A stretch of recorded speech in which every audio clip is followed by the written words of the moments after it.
Hello and welcome to episode 112 of Writing in the Weeds. You are here with Ginny and Tash. I am Tash, and if you've not been here before, welcome.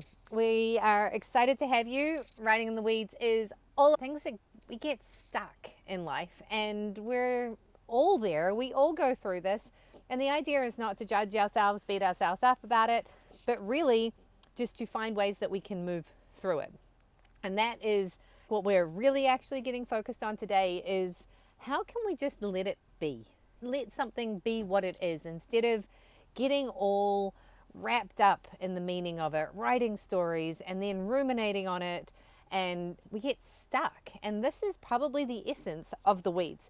If you are a regular listener, welcome back. Thank you so much. And we really appreciate you taking the time to be here with us. And if you have not already subscribed to our newsletter over on Substack, please do. We put out articles, we do various things, and we're really wanting to build out more of what we're doing. So if you are wanting to make sure you get your weekly notification that the podcast has come out and information about what we're talking about and what we're doing, then please go over to Substack and subscribe. We promise we'll be making it more and more exciting as we go along, and you do not want to miss out. So I am Natasha Lucky. I am a business builder. I am here to help you with your tech stack. If you're a coach, a consultant, counselor, anybody who is looking to get more clients, I can help you make that really simple for people to book you and give you money. Also simple websites, and I help people put their courses online. And if you've already got a course online, but it's not really streamlined, I can also help you do that, because your job is to get the information out there. And sometimes we get stopped by the tech side. So my job is to do that for you so you can do what you do good. I'll do what I do good. And I'm here with my amazing co-host, Ginny. I'm going to let her introduce herself as always, and then we'll dive right on in. Yeah, I am Jenny Brandon. I'm an animal communicator and energy healer for animals and their people too. I do intuitive work to help understand life from your pet's perspective and then get you both back on the same page. So if you're experiencing emotional challenges or behavioral challenges, or you have some big things going on in your life, that's a great reason to get connected with your pet and have a session to find out more from them about what's going on together. Okay, so today's conversation, as I said, we're wanting to talk about letting it be. And this kind of popped up for me when I was doing my yoga. And both of the teachers that I work with have talked about this in a different sense, but there was a yoga instructor or a life leader or someone along those paths. I'm in the middle of yoga when they tell me this story, so it's a little confused.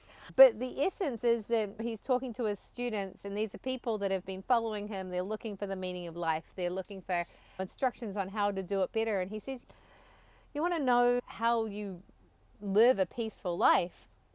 And they're all like, yeah, that's what we're here for. And they're thinking he's going to impart some great wisdom. And what he says is that I don't mind what happens. And the concept being is that whatever happens, you don't mind.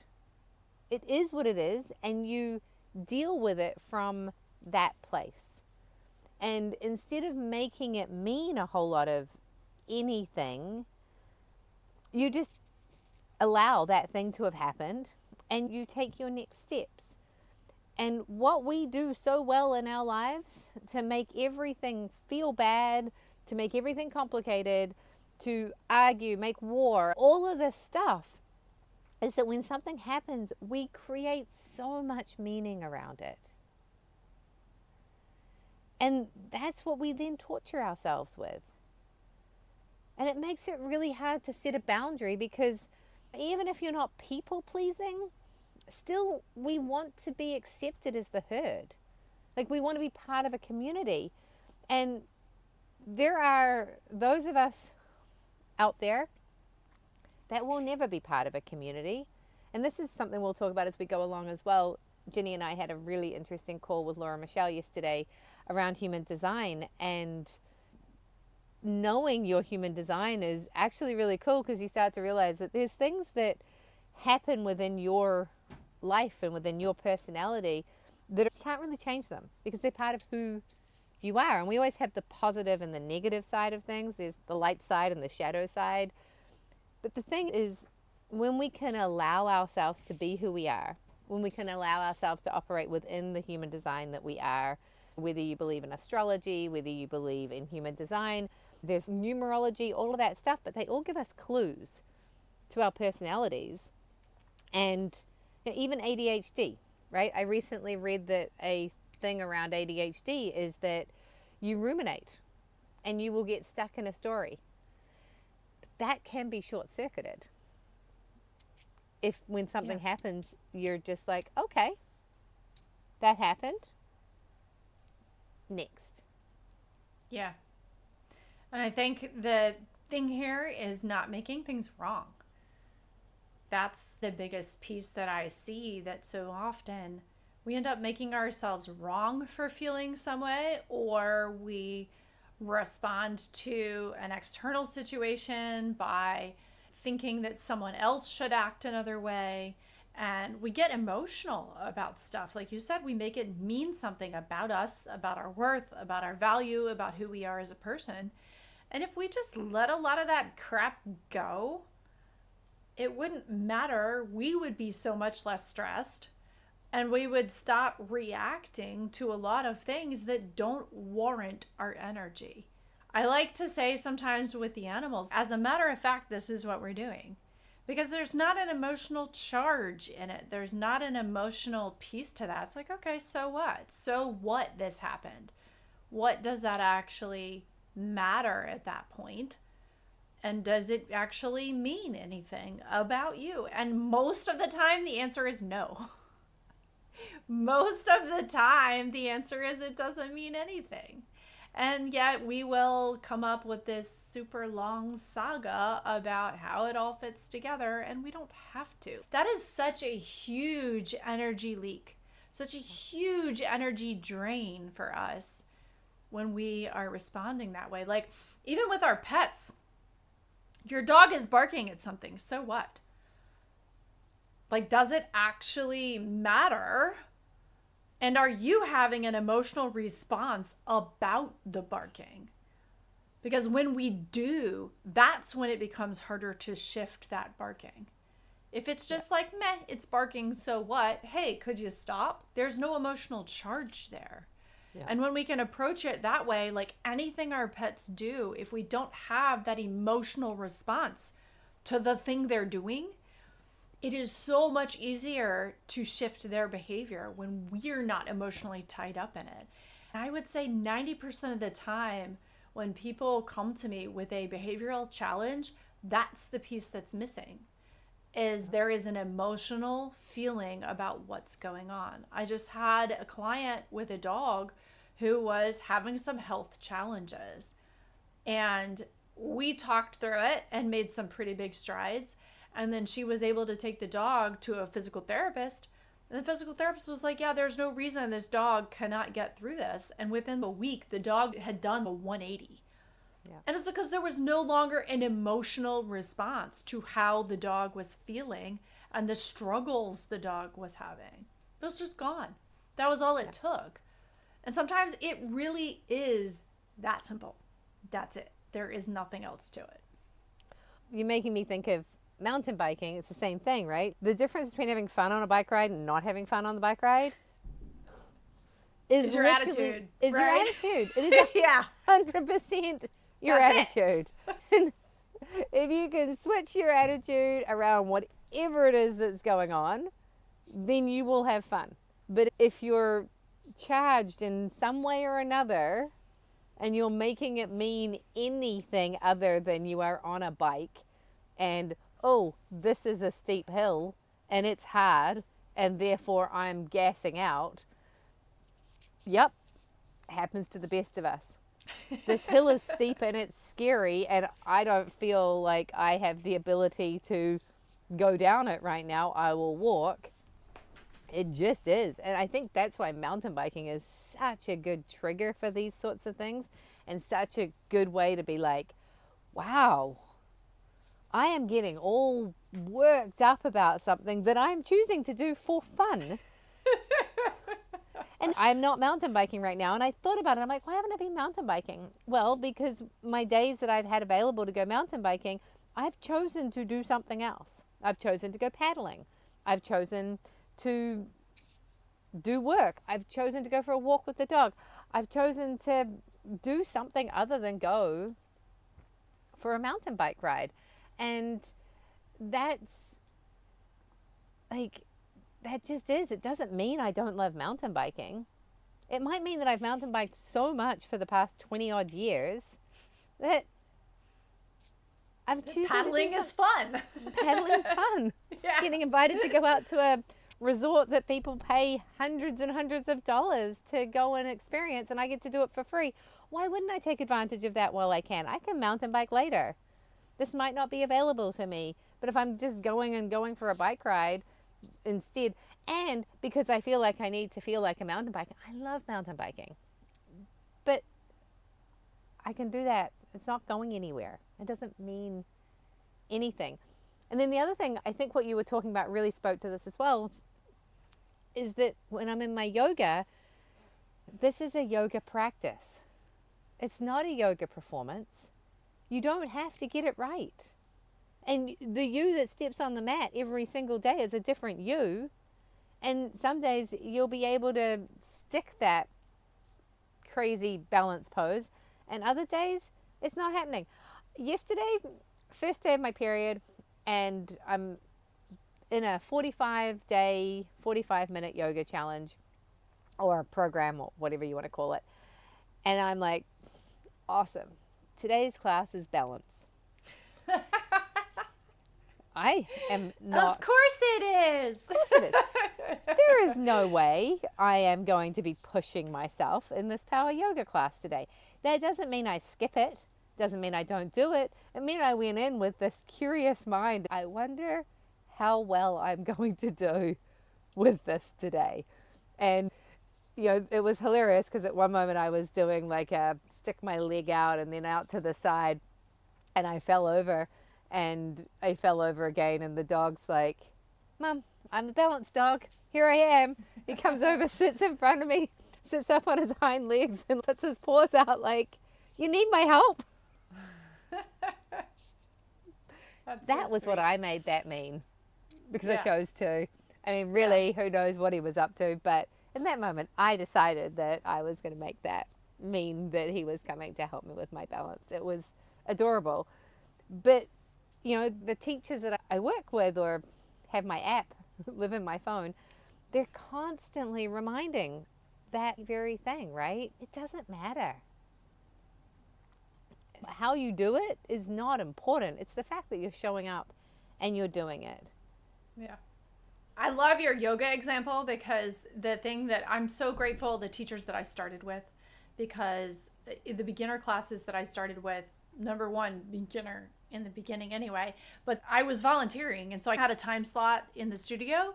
And so if the class changed, if the teacher changed, I didn't really have a choice in the matter as to what class I was going to, because that was the time slot I was helping. And after the first beginner was a Patanjali yoga. That is all about the props, right? And so I got to spend, oh gosh, I don't even know, probably more than a year learning about how to modify poses.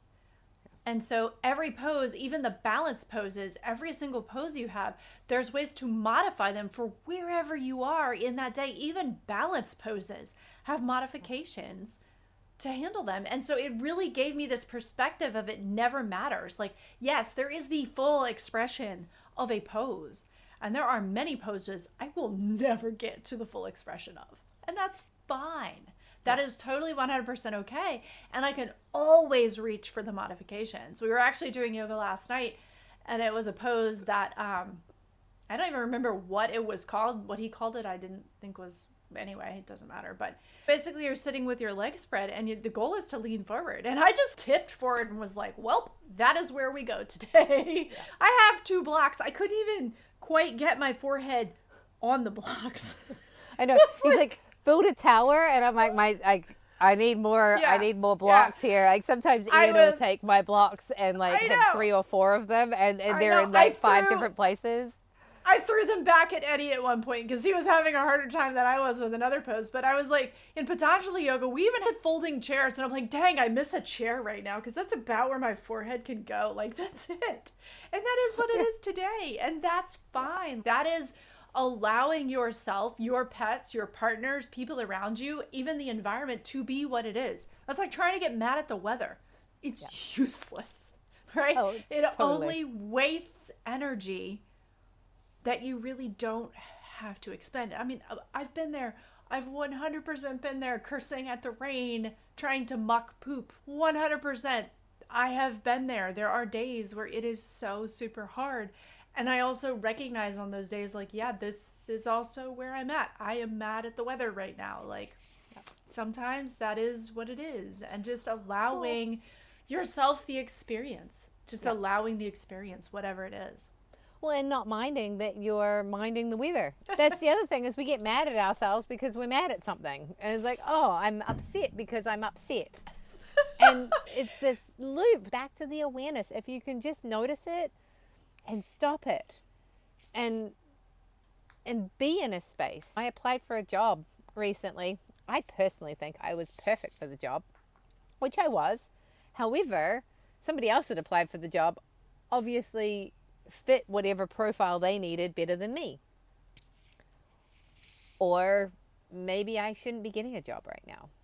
Or maybe I really just applied to see what would happen.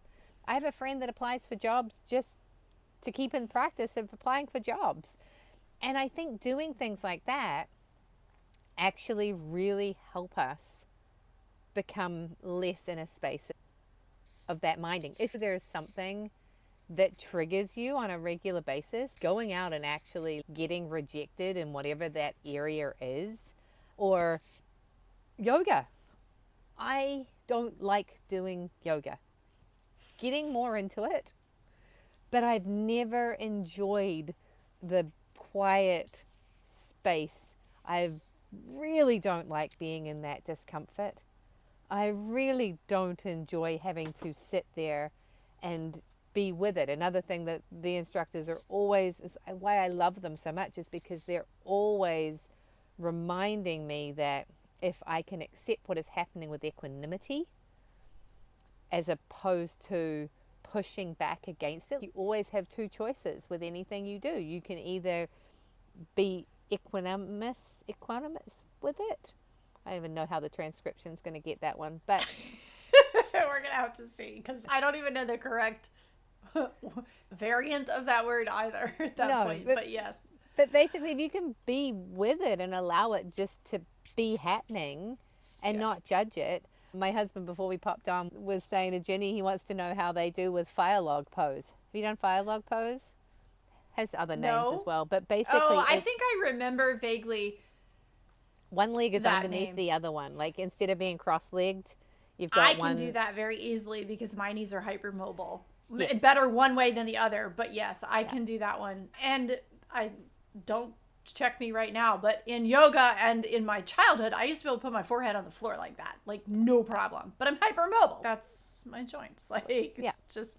Well, and when we first started it, we were just like, this is funny. It has another, Cassandra calls it something else. And I've now gotten to the point where by the end of the pose, my knees are almost touching each other.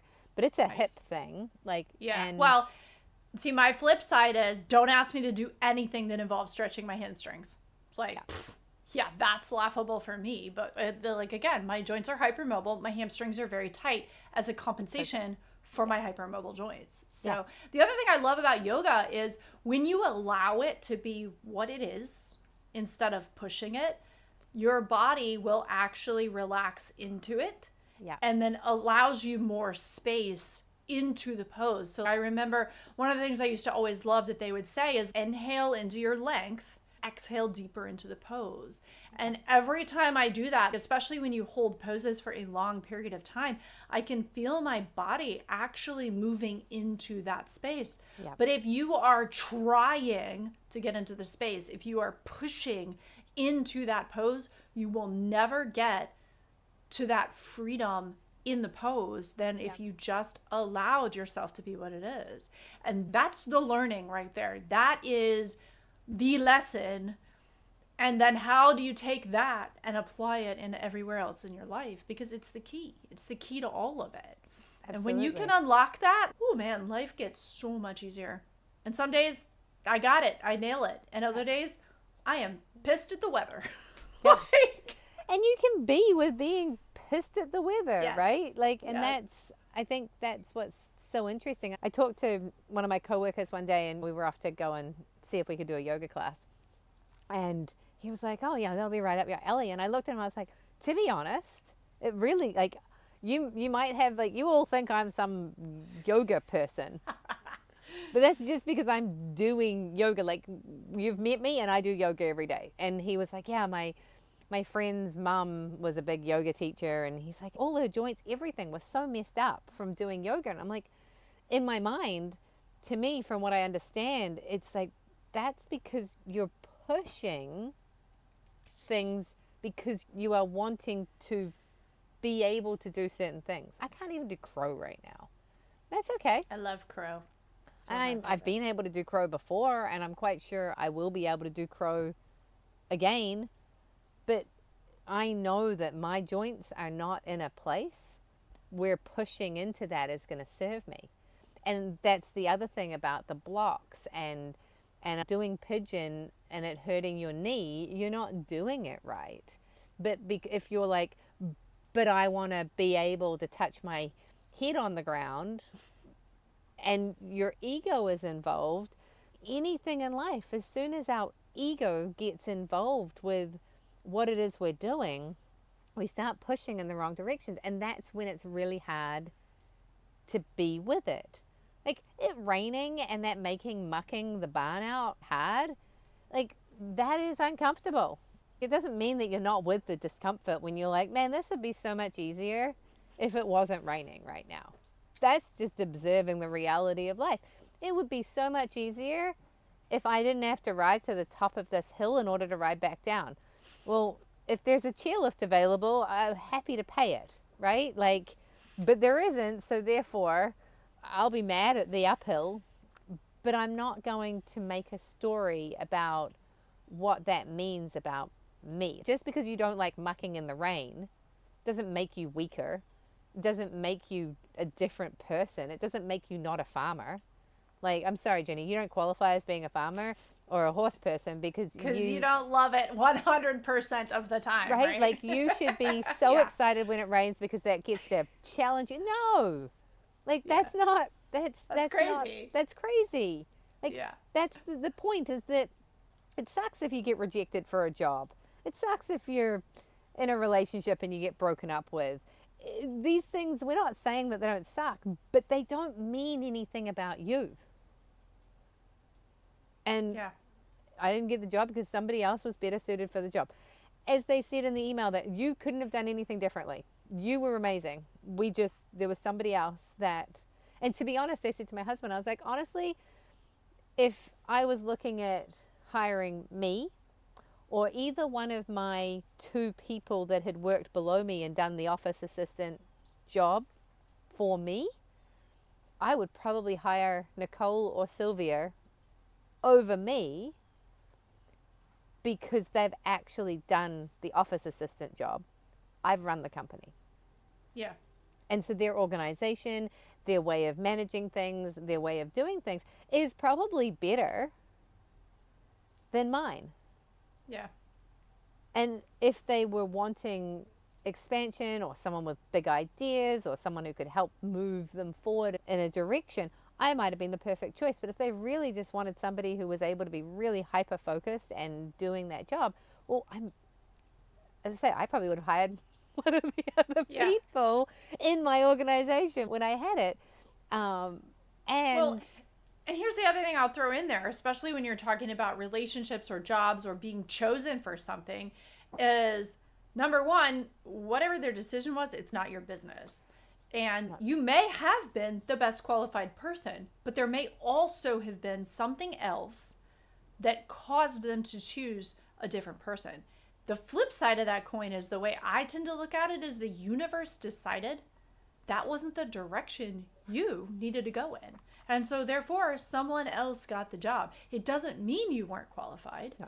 but it means that that's the direction that you're supposed to be going in, is not to have that particular job. Who knows? 6 months from now, they may come back to you and be like, okay, so hey, that person didn't work out. We're going to offer you $5 more an hour. You just don't know. No. And so It's- when yeah. it comes to dealing with people and those sorts of things, even our animals or things, you just never know why you were put in a place that you are.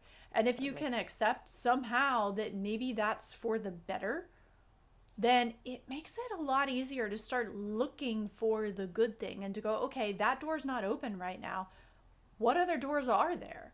What other doors have I not looked at? What other places have I not explored? And what other opportunities is this going to give me that that job would not?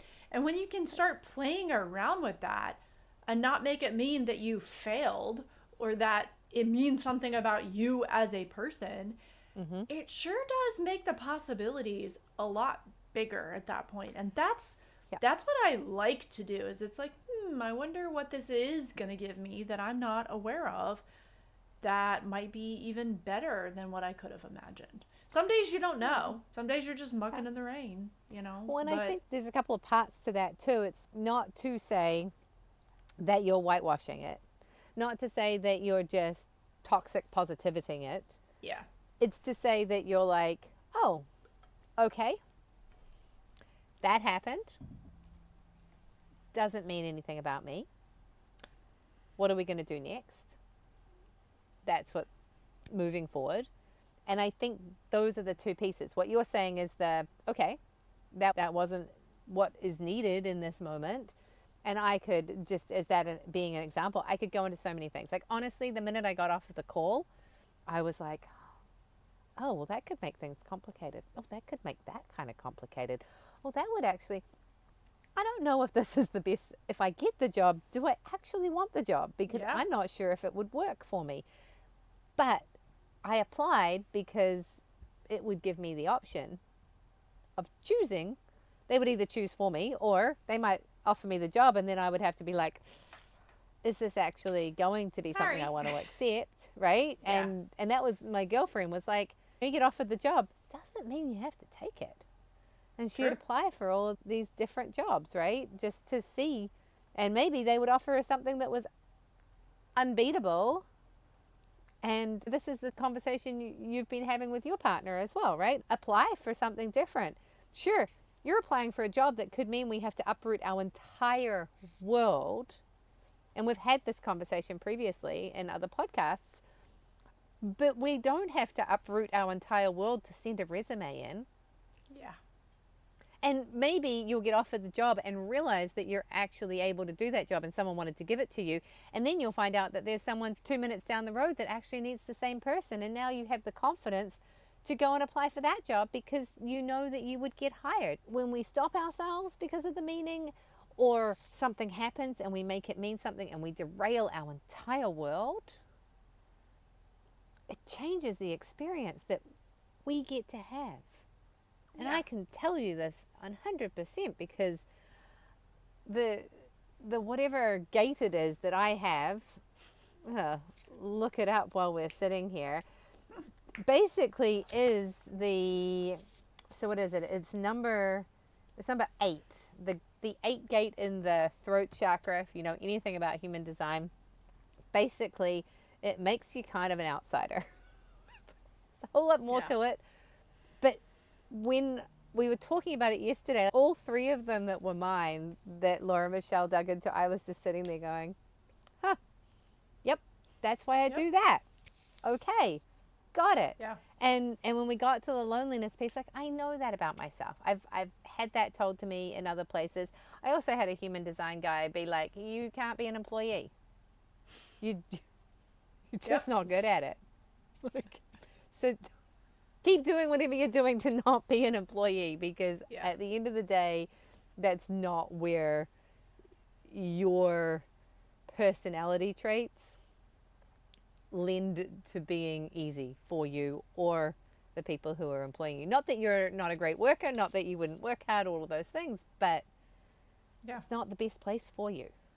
Yeah. And what I love about that is like the human design astrology is kind of similar. There's other modalities out there that you can follow that they help answer some questions for us so we can stop making ourselves wrong for those things. If you continue to beat yourself up for not being a good employee when it's really not in your nature, then that's like the fish. If you judge a fish by its ability to climb a tree, it is never going to succeed.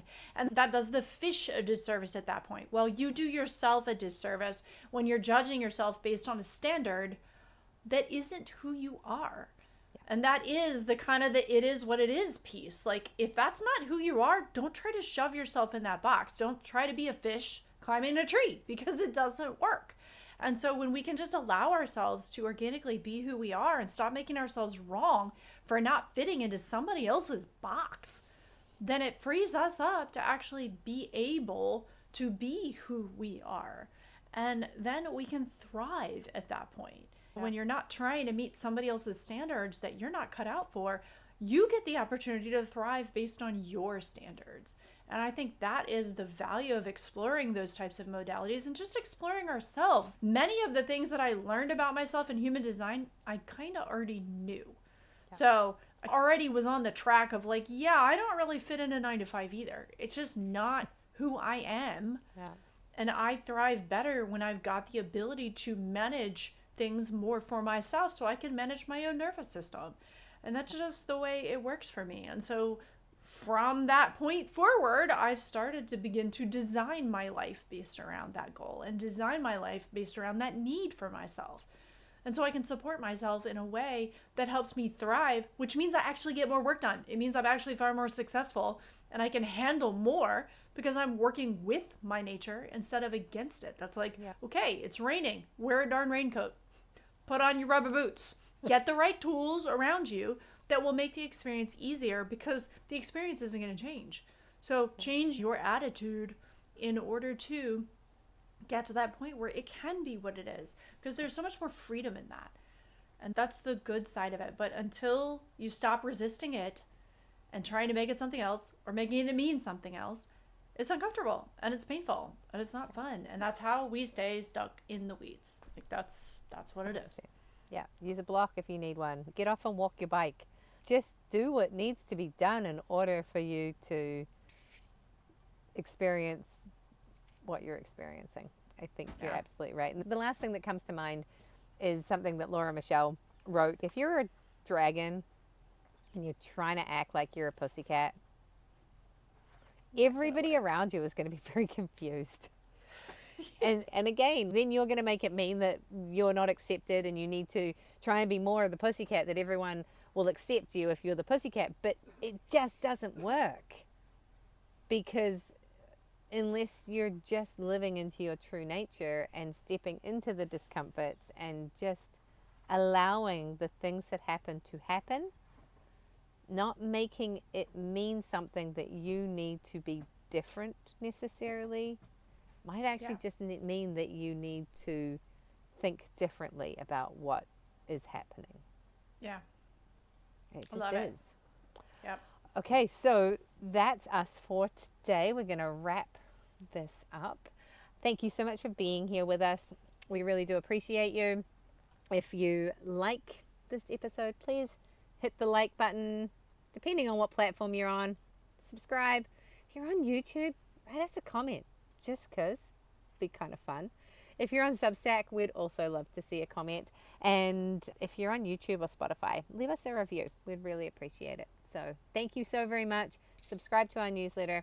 I'm Natasha Lockie. You can find me at Betty Gohard on Instagram, Substack Natasha Lockie, and LinkedIn Natasha Lockie. And did I say Facebook? I am on Facebook at Natasha Lockie as well. I'm really, that platform starting to drive me insane. Yeah.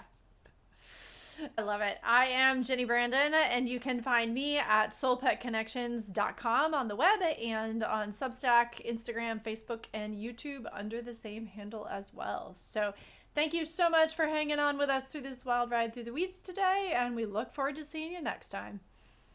Thanks, everyone. Have a great week.